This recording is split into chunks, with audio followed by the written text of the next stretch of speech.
Dans les 7 lettres aux églises d'Asie, la discrimination est faite entre ceux qui ont vaincu et ceux qui n'ont pas vaincu.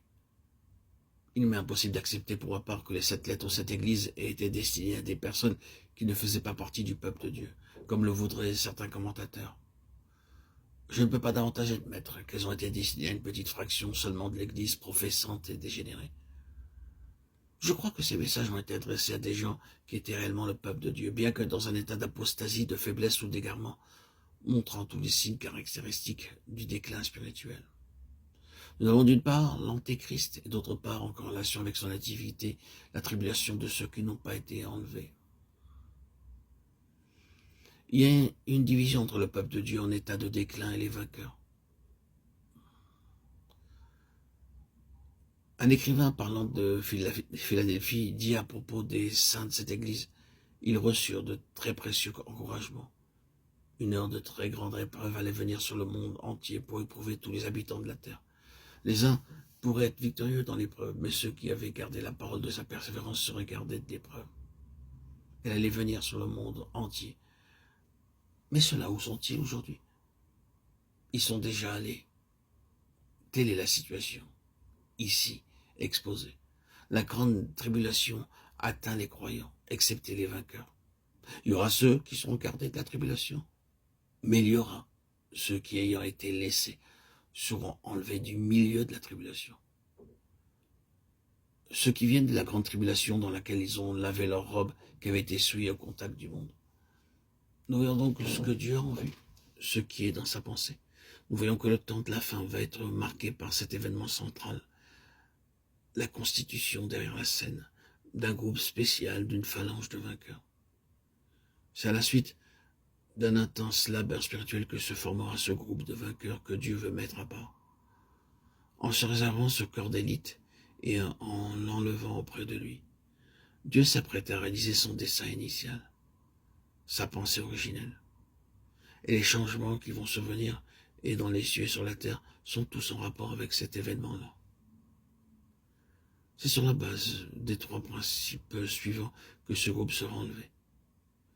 Ils ont vaincu à cause du sang de l'agneau. C'est là une des choses qui mérite de notre part un examen attentif, beaucoup plus attentif que cela n'a été le cas jusqu'ici, à cause du sang de l'agneau. Il y a là quelque chose de fondamental et à cause de la parole de leur témoignage, le sang de l'agneau, c'est ce qui leur a été procuré du dehors, sans qu'il y soit pour rien. La parole de leur témoignage représente leur contribution. Il faut que nous connaissions, avant toute autre chose, le fondement de la victoire tel que Dieu l'a posé. Ensuite, notre part de la victoire, la parole de notre témoignage, comment elle est un instrument de notre victoire. Enfin, pour ce qui est du prix à payer, voici le 3e facteur. Et ils n'ont pas aimé leur vie, leur âme, jusqu'à craindre la mort. Telle est, à mon avis, dans la situation dans laquelle nous sommes maintenant. Peut-être en ce moment, nous n'en avons que le commencement.